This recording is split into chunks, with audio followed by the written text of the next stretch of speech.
വചനമൊഴി June 6.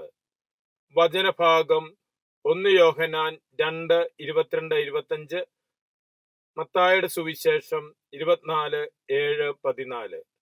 വിശുദ്ധ മത്തായി അറിയിച്ച നമ്മുടെ കർത്താവ് ഈശോ മിശിഹായുടെ പരിശുദ്ധ സുവിശേഷം. ജനം ജനത്തിനെതിരായും രാജ്യം രാജ്യത്തിനെതിരായും അണിനിരക്കും.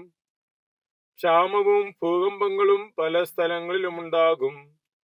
ഇവയെല്ലാം ഈറ്റുനോവിന്റെ ആരംഭം മാത്രം. അവർ നിങ്ങളെ പീഡനത്തിന് ഏൽപ്പിച്ചു കൊടുക്കുകയും കൊല്ലുകയും ചെയ്യും. എന്റെ നാമനിമിത്തം സർവ്വജനങ്ങളാലും നിങ്ങൾ വെറുക്കപ്പെടും. അപ്പോൾ അനേകർ ഇടർച്ചയ്ക്ക് വിധേയരാകുകയും പരസ്പരം ഒറ്റിക്കൊടുക്കുകയും വെറുക്കുകയും ചെയ്യും. നിരവധി വ്യാജപ്രവാചകന്മാർ ഉണ്ടാകുകയും അനേകരെ വഴിതെറ്റിക്കുകയും ചെയ്യും. അനീതി പെരുകുന്നതിനാൽ പലരുടെയും സ്നേഹം തണുത്തുപോകും. എന്നാൽ അവസാനം വരെ സഹിച്ചു നിൽക്കുന്നവനാരോ അവൻ രക്ഷിക്കപ്പെടും. എല്ലാ ജനതകളുടെയും സാക്ഷ്യത്തിനായി രാജ്യത്തിന്റെ ഈ സുവിശേഷം ലോകമെങ്ങും പ്രസംഗിക്കപ്പെടും. അപ്പോൾ അവസാനം വരും. ഈശോയിൽ സ്നേഹമുള്ളവരെ, ഇന്ന് തിരുവചനത്തിലൂടെ നമ്മെ ഓർമ്മിപ്പിക്കുന്നത് വിശ്വാസ ജീവിതത്തിൽ എപ്രകാരമെല്ലാം തടസ്സങ്ങൾ ഉണ്ടാകാം. വിശ്വാസ ജീവിതത്തെ ക്ഷയിപ്പിക്കുന്ന സംഭവങ്ങള്, സാഹചര്യങ്ങള് എന്തെല്ലാമാണ് എന്ന.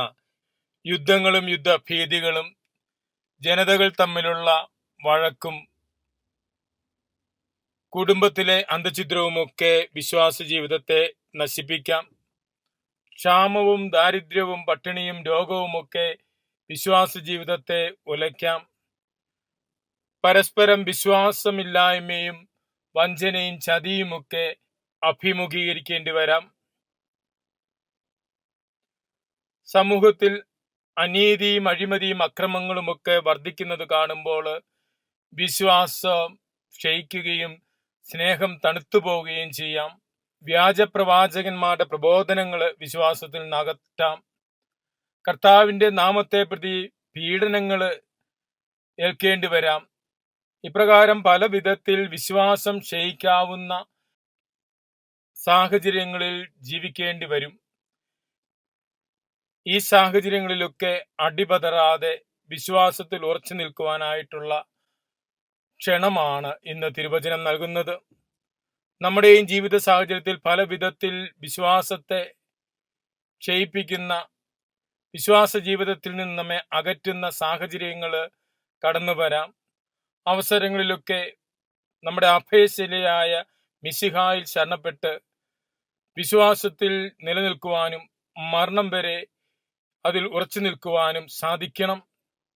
അതിനുള്ള ആഹ്വാനമാണ് ഇന്ന് തിരുവചനം നമുക്ക് നൽകുന്നത്. അനുദിന ജീവിത സാഹചര്യങ്ങളിൽ വിശ്വാസത്തെയും വിശ്വാസ ജീവിതങ്ങളെയും മുറുകെ പിടിച്ചുകൊണ്ട് ജീവിക്കുവാനുള്ള ദൈവകൃപ നമുക്ക് പ്രാർത്ഥിക്കാം. മിശിഹ നമ്മെ അനുഗ്രഹിക്കട്ടെ. ആമേൻ.